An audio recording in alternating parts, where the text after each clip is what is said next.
Hello, my friend. I'm Tim, and it's terrific. Today is a day that I'm excited for. I've got a book in the mailbox from Suntup Editions, and whenever I get a book in the mailbox from Suntup Editions, it's always psyched to the max on my behalf.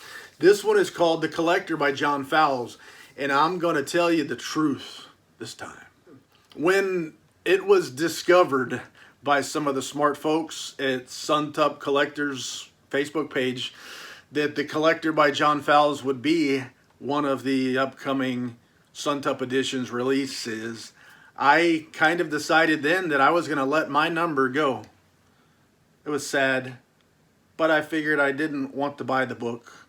And looking ahead to the other predictions in that quarter, I think one was Hex, which a lot of people were excited about, but it didn't mean anything to me. I never read it. I was going to let it go. And the next one, I believe, was Butcher Boy. I was sad, but I was going to let my number go. But I wasn't going to let my number go without a little bit of due diligence. So I went and I bought a former ex-library copy of The Collector. And I started reading it, and it very quickly decided, I got to have this book. And when I'm done with this unboxing, I'll talk a little bit of a book review about The Collector, what I thought, how it went, stuff like that. But after reading the book, I decided I needed to get that book. But then when the announcement came out and we got to see pictures of what we were going to be expecting, I had to have it. So I bought it, couldn't wait for it. And surprisingly enough, this thing came in very fast. I don't know what the world records are, but as far as my career, by my time buying Suntup Edition books, from order date to in the house date, it came very fast. So I'm glad to have it. And let's take a look and see what we got. So some of the things I'm excited about. I've seen pictures of this book already. The pictures that I've seen on Facebook look better than the pictures that came on the Suntup Editions website when I ordered the book. So that was very exciting to get to see that what I'm getting might be better than what I'm expecting. But what I'm excited to do is to get my hands on it. The cover is a type of cork paper, I guess, on the cover, and I can't wait to feel what that'd be like. So you hear it over and over again, but nobody ever in the history of packaging anything ever packed anything as good as Suntup Editions. I am quite confident that should a nuclear bomb ever hit this box before I get it in the house, that my book would be unscathed. Great job. Thank you once again. Here is our Suntup Editions bookmark. Come to expect and to look forward to whenever you get a Suntup Editions book is the bookmark. And I put them in a little protective sleeve and stack them up on top of the books. And every now and then I'll pull them out and sort through them. Very neat. Each one has specific art tailored to the book. Now, on to the matters at hand. The Collector, here's our slipcase wrapped up. The tape person did a really good job of taping it. They caught the lip. So thank you, tape person. Great job.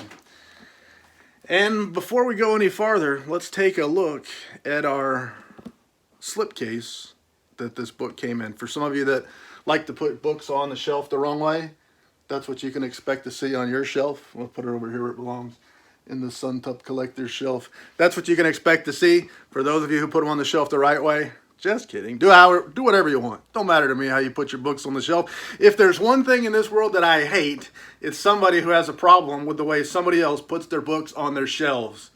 I don't care. You're the one that has to look at it. Do it your way. But the spine of this book is what really excited me, and what I think made it look better than I was expecting. That black leather spine, the silver lettering, Fowles, The Collector, Suntup. It just looks classic, sleek, elegant. It almost looks like a sports car, like something I would want to get in and drive really fast. Now, the thing I really wanted to get my hands on is this cork paper cover. And right off the bat, what I'm kind of surprised by is how it feels. It doesn't, to me, it doesn't feel like what I expected. I was expecting a shingling effect or like snake scales. So you'd have one above the other, above the other, above the other. But really it feels rather smooth. Not smooth like silk, but smoother than I would expect. Almost like if you had your eyes closed and you're rubbing something smooth made of cork. I don't know. It's a much smoother feel than I would have expected. I love the label on the front of this cork paper. It looks like something that might be tacked on a cork board to help hold your papers up. I'd pull one of these pens and stick it on a piece of paper. But all in all, man, it looks good. The cork paper looks phenomenal. I love this leather spine. The color scheme looks very good. Excited. Can't say enough how good I like this book, how well it looks, how it feels in the hand. I was excited to get my hands on it. And I was cheap, like I usually am. Cheaped out, get the cheap shipping, which takes a little bit longer to get it to you. And every time when a book is shipped, I always wish I'd have gone back and picked the faster priority delivery. But every time I buy one, I say, cheap, get the cheapest delivery possible. And so I had to sit and wait and watch other folks get theirs and be jealous and wishing I'd done the priority shipping to get my book in a little bit faster. But the end papers, just a black flat type of paper. Let's take a look, well, on a Suntup Editions book. The first thing I need to do before, after I admire the slipcase and the outer stuff, is to go to my signature page, go to my limitation page, and see the magic number. That's my magic number, not yours. This one is mine. And I kind of have the collector to thank for it. I was going to let my number go and skip a few books. But when I read the collector, I was determined I had to at least buy that one. And then I read Hex, and I had to at least buy that one. And on it went. I've ordered quite a few numbered editions since I ordered the collector, and proud of it. So there you go. Here is the collector is limited to 350 numbered editions, printed on Mohawk superfine paper. This one is copy number 37. It's signed by Bradford Morrow and David Alvarez. Bradford Morrow and David Alvarez, thank you for your work. One of the things I want to do here before I move on to a bit of a review, try to make it a spoiler-free review, but I always have a hard time walking that line of either not telling you enough and you think some bitch didn't even read the book, or telling you too much and you're like, God dog, I can't even read the book, now you wasted it for me. That's hard line to walk, so I'll try. Just kidding. Taking a look at the artwork, when this book was first released for pre-order, all of the artwork was posted up on the website. And some people didn't like it.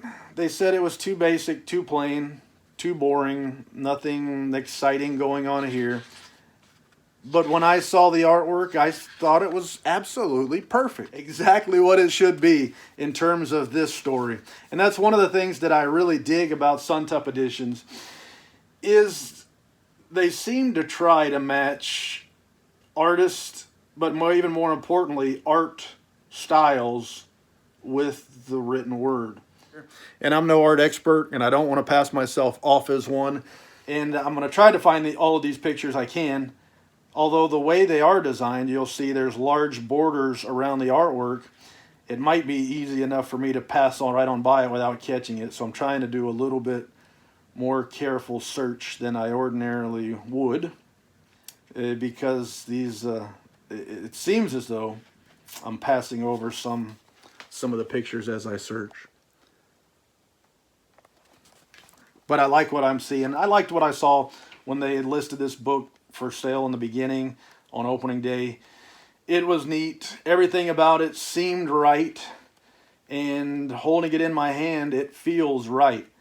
I'm happy as can be with this book. At a first glance, not only does it look awesome, but I don't see anything wrong with it. I can't find any faults or flaws. And at first search, I kind of feel like I've skipped over some of these pictures, which I hate to do. but they really, the ones that I've been able to find fit the story. If you haven't read the story yet, take my word for it. I'm just kidding. The art fits the story, and I dig it, man. I dig the book. So my book, my slipcase, the artwork, bookmark, all that kind of stuff, a terrific experience for me with my Suntup edition, number 37 copy of The Collector.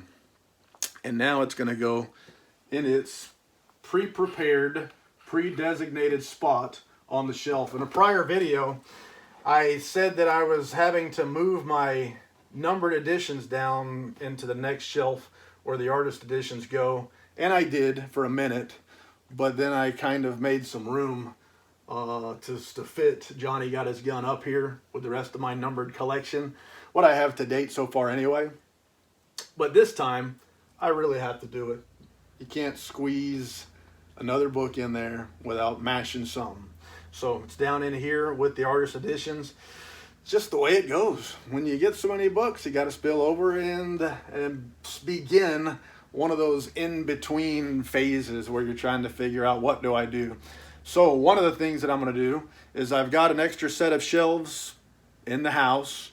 They got to be put together. The room needs a little bit of rearranging so I can fit. I'd like to fit everything on one wall instead of having 3 shelves here, one set of shelves over there, one set of shelves over there. That's for the birds, man. We'll try to get everything on this one big wall and then have 5 sets of shelves on a great big side. To me, that would look coolest. When I do that, I'll probably give this shelf a little more space, move numbers down here, and then everything just gets cascaded down and something else gets moved off into another section. That's probably what I'll do. But on to the rest of the matters at hand. Let's talk a little bit about the book called The Collector. Try to do a spoiler-free review and do my best. So The Collector by John Fowles, you essentially have a couple of main characters, Frederick and Miranda. Frederick is a fellow he's been raised by his aunt. He feels like life's dealt him a short end of the stick. He's been mistreated. He's been cheated by life. But he's watching, and he collects butterflies and moths and stuff like that, which was one of the giveaways or hints for this book coming out. But he collects that stuff, displays it, pins it, whatever you do whenever you preserve moths and butterflies. And he's watching and admiring Miranda from afar, and he wants her. He wants her to be his, but to her, he's basically a non-entity. They'll bump into each other here and there in their day-to-day lives, but he's always in a position where he's able to see her from afar, maybe listen in on some conversations, watch her interact with others and stuff like that. And then he won some money betting on a sporting event and became what to him would be now a rich guy. Doesn't have to worry about money anymore. And in his philosophy, if you have money, then you're able to do things that everybody else isn't allowed to do. It's kind of like the rules are for them. When you have money, the rules don't apply. So Frederick goes and buys an old house out of town, a historic house, which turns out to have been maybe not a great choice. So it's a designated as a historic house. He kidnaps Miranda, chloroforms her, puts her in a van, if I'm remembering things correctly. Sorry if I get something wrong. And takes her to this house. And his expectation is that she might not like being kidnapped, but eventually, by treating her well, she'll learn to know that he's being good to her, that he's being fair to her, that he does love her, and she'll grow to love him, and she'll appreciate the things that he does for her, and she'll appreciate the life that he's creating for her. She'll grow to love him. It's not a sexual thing for him, although you get the hint that he's a sexual guy. It's repressed sexuality. It's kind of the feeling that I get. So he's not really looking to have to sexually abuse her, but he's expecting her at some point that she's going to offer it, that it's going to be part of their relationship, like a husband and wife might have. And the first portion of the story, maybe a little bit more than a third, I want to say 100 pages or so, are told from Frederick's perspective as the story goes on, and he's telling it in past tense. And then they get to a certain point in the story, and all of a sudden it's from her perspective, and it says it's as though you're reading her diary. And it goes back to the beginning again, back to the abduction, a lot of the events that you've already read about during her time in the basement of this old house. A lot of those events you're reading about now from her perspective. And this is where, for me, the story took a downward turn. It really started to drag.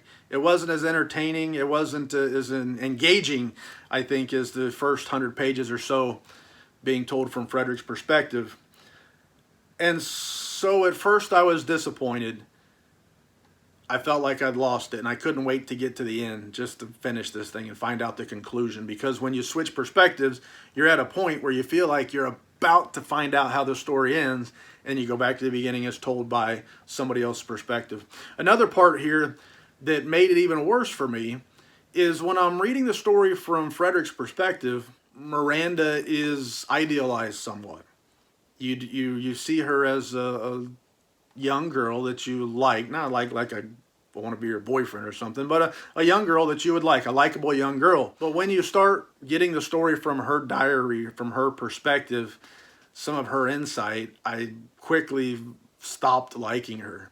Some of the things that she would say would basically that she would insult working class people, almost as though she was above that. And this is stuff that she was being taught by a professor that she greatly admired, that she was in a way in love with a much older man, that she was of a different class, even though at her age she'd never done a thing, never accomplished a thing, and she looks down upon the people that provide life for her because they're just the working class. So I kind of got to where I didn't like her very much either. So I'm reading a book where I don't like them.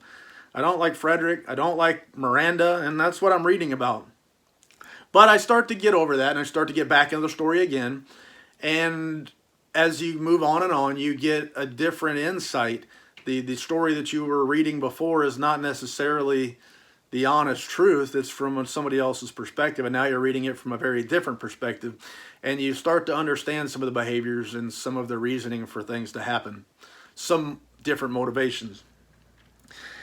And then from there it switches back to Frederick's perspective, and we go out on into the end.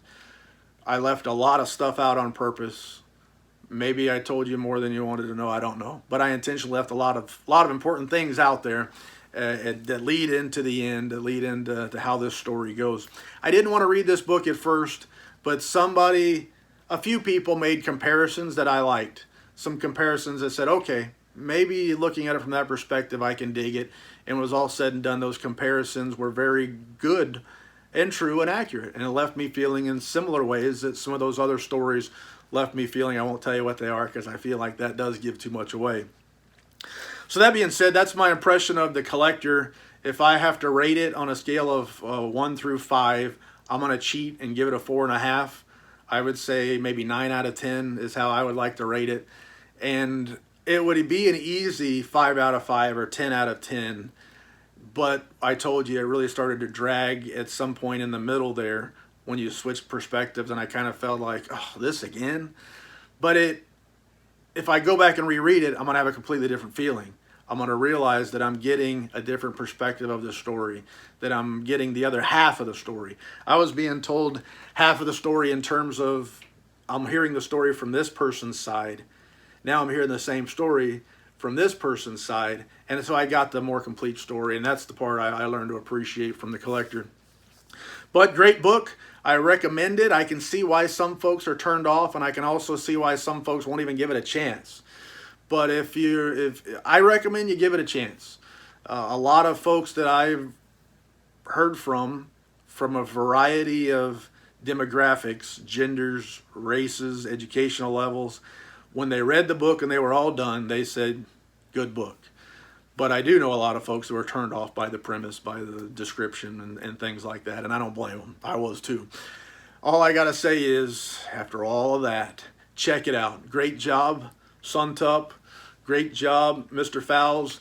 If you're still watching, how about this? I've never read anything from the author. How about if you put a comment in there, either A, recommend me something else from this author that I'll probably like if I like the collector, or B, 2, how about recommending to me something that's similar enough to this story that I might be able to read it and get a lot of the same appreciations or same enjoyment out of it. If you like the collector, you're also going to like whatever. How about that? Check it out. I appreciate it. Thanks for your time. Thanks for your patience. Thanks for coming back. Hope you come back again. Without any further ado, c'est la vie, baby.